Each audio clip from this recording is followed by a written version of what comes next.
ওয়ালাইকুম প্রিয় বন্ধুরা, আজ আমরা খুব সুন্দর একটি শিক্ষণীয় ঘটনা জানতে চলেছি। তাই ভিডিওটি না টেনে পুরোপুরি দেখার অনুরোধ রইল। বিশ্বাস যেমন, ফলাফলও তেমন। একটি কাক খুব দ্রুত উড়ে যাচ্ছে, মুখে একখানা তাজা রুটি, মনে হয় কিছুক্ষণ পূর্বে বানানো। কাকটির ওরা দেখে যে কেউ ভাববে তার জন্য এমন কোন সময় নির্দিষ্ট আছে যার মধ্যে তাকে আপন গন্তব্যে পৌঁছাতেই হবে।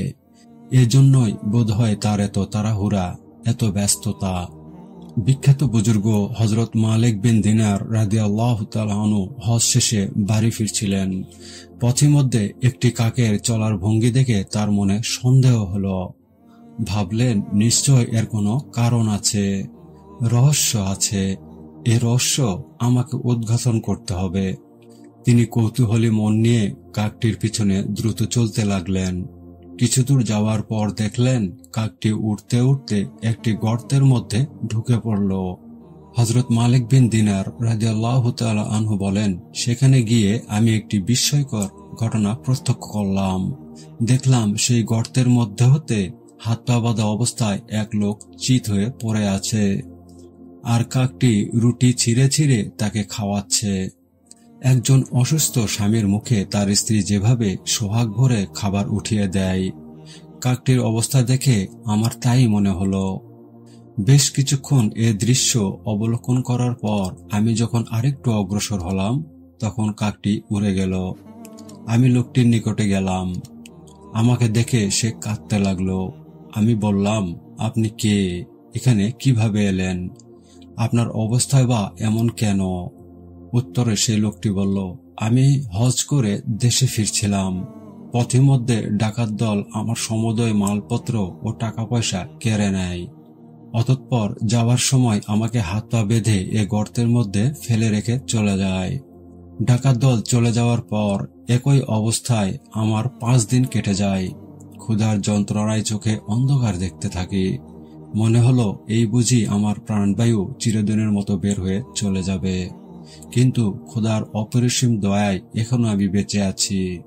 5 দিন অতিবাহিত হওয়ার পর আমি এ বলে প্রার্থনা করলাম, হে মহান সেই সত্তা, যিনি আপন গ্রন্থ পবিত্র কোরআনে ইরশাদ করেছেন, যখন কোনো অসহায় ব্যক্তি তার নিকট প্রার্থনা করে তখন তিনি তার ডাকে সাড়া দেন এবং তার সমস্যা দূর করে দেন। হে আল্লাহ, আজ আমি অসহায়। ডাকাত দল আমার সর্বস্ব লুট করে নিয়ে গেছে। এ নির্জন গুহায় কোনো লোকজনও হয়তো আসবে না। হে দয়াময় খোদা, আমার অসহায় অবস্থা তুমি ভালো করেই প্রত্যক্ষ করছো। একমাত্র তুমি ছাড়া আমার আর কোনো সাহায্যকারী নেই। মেহেরবানি করে তুমি আমার জীবন রক্ষার ব্যবস্থা করো এবং আমাকে এই বিপদ থেকে উদ্ধার করো। আমার প্রতি দয়া প্রদর্শন করো। আমি যেদিন দোয়া করেছিলাম সেদিন থেকে দয়াময় আল্লাহ আমার জন্য একটি কাক নিযুক্ত করে দিয়েছেন। কাকটি প্রত্যহ 3 বার আহারের সময় আমার নিকট খাবার নিয়ে আসে এবং নিজেই ঠোঁট দিয়ে ছিঁড়ে ছিঁড়ে খাইয়ে দিয়ে আবার চলে যায়। ইতিমধ্যে আমি তার হাত পায়ের বাঁধন খুলে দিয়েছি। বাঁধন মুক্ত হয়ে সে আমাকে জড়িয়ে ধরে ফুঁপিয়ে ফুঁপিয়ে কিছুক্ষণ কাঁদল। তারপর বলল, মহান আল্লাহর শুকরিয়া আদায় করার মতো ভাষা আমার নেই। তিনি আমাকে একটি কাকের মাধ্যমে আহারের ব্যবস্থা করেছেন, আবার আমাকে উদ্ধারের জন্য আপনাকে পাঠিয়েছেন। এরপর আমরা লোকালয়ের দিকে ফিরে এলাম। পথিমধ্যে আমাদের ভীষণ পিপাসা হলো, কিন্তু সাথে কোনো পানি ছিল না। তাই পিপাসায় কাতর হয়ে আমরা এদিক সেদিক পানি খোঁজ করতে লাগলাম। হঠাৎ দূরে মাঠে একটি কূপ দেখতে পেলাম। সাথে সাথে আমরা এও দেখলাম যে সেখানে এক পাল হরিণ ঘোরাফেরা করছে এবং কয়েকটি হরিণ মুখ লাগিয়ে কূপ থেকে পানি পান করছে। এই দৃশ্য দেখে আমরা আল্লাহর শুকর আদায় করলাম এবং বললাম, আমরা পানি পেয়ে গেছি। তৃষ্ণায় আমাদের প্রাণ বের হওয়ার উপক্রম। সুতরাং কূপ দেখতে পেয়ে আমরা খুবই খুশি হলাম এবং একটু দ্রুত হেঁটেই কূপের নিকট পৌঁছলাম। আমাদের দেখে হরিণের দল ছুটে পালালো। আমরা কূপের কিনারায় গিয়ে দেখি পানি একেবারে তলদেশে পৌঁছে গেছে। এরপর আমরা রশি ও বালতির সাহায্যে সেই কূপ থেকে পানি উত্তোলন করে তৃপ্তি সহকারে পান করলাম। অতঃপর আমি আমার মহান প্রতিপালক মহান আল্লাহর নিকট আশ্চর্য হয়ে জিজ্ঞাসা করলাম, হে পরওয়ারদিগার আলম, আমরা মানুষ, আশরাফুল মাখলুকাত, সৃষ্টির সেরা জীব।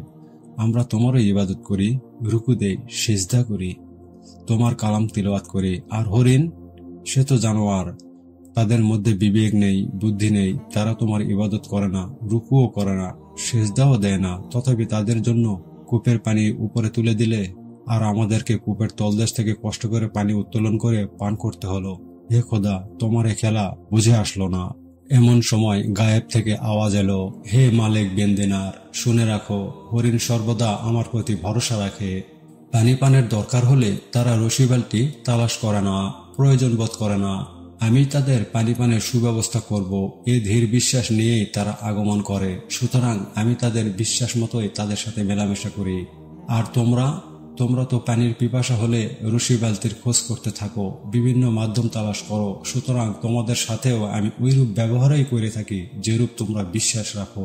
মনে রেখো, আমার প্রতি তোমাদের বিশ্বাস যেমন হবে, ফলাফলও ঠিক তেমনই হবে। তোমাদের বিশ্বাস যদি ওইসব প্রাণীদের মতো হতো, তাহলে আমিও তোমাদের সাথে এমন ব্যবহার করতাম যেমন ব্যবহার তাদের সাথে করে থাকি।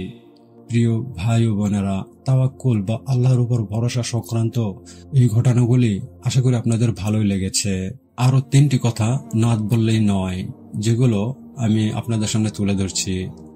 1, নিশ্চয়ই শয়তানের রাজত্ব ওইসব লোকের উপর চলে না যারা আল্লাহর উপর ঈমান আনে ও আপন প্রতিপালকের উপর ভরসা রাখে। সূরা নাহল আয়াত 13। 2, মুমিনদের একমাত্র আল্লাহর উপর ভরসা করা উচিত। সূরা মায়েদা আয়াত 11।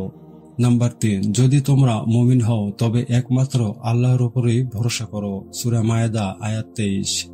নম্বর 4, যে ব্যক্তি আল্লাহর উপর ভরসা রাখে তিনি তাকে জয়যুক্ত করেন, কেননা আল্লাহ তাআলা জবরদস্ত হিকমতওয়ালা। সূরা আনফাল আয়াত 49। নম্বর 5, রাসূল পাক সাল্লাল্লাহু আলাইহি ওয়াসাল্লাম ইরশাদ করেন, যে ব্যক্তি ক্ষুধার্ত কিংবা অভাবগ্রস্ত হয়ে আপন অভাবের কথা কারো নিকট প্রকাশ না করে আল্লাহ তাআলার আপন মেহেরবানি দ্বারা তার জন্য 1 বছরের হালাল রুজির ব্যবস্থা করে দেন। অন্য হাদিসে রাসূল পাক সাল্লাল্লাহু আলাইহি ওয়াসাল্লাম ইরশাদ করেন, যে ব্যক্তি আল্লাহর কাছে সমৃদ্ধি চায় তিনি তাকে সমৃদ্ধি দান করেন। যে ব্যক্তি পাপ থেকে পবিত্রতা চায় আল্লাহ তাকে পবিত্রতা দান করেন।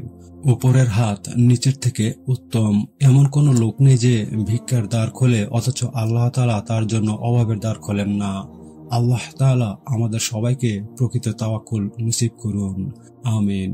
প্রিয় ভাই ও বোনেরা, আশা করি ঘটনাটি ভালো লেগেছে, তাই ভিডিওটি একটা লাইক দিয়ে ইসলাম প্রচারের স্বার্থে সাবস্ক্রাইব করে সামনে এগিয়ে চলা সহযোগিতা করবেন। সবাই ভালো থাকবেন। আল্লাহ হাফেজ। আসসালামু আলাইকুম ওয়া রাহমাতুল্লাহ।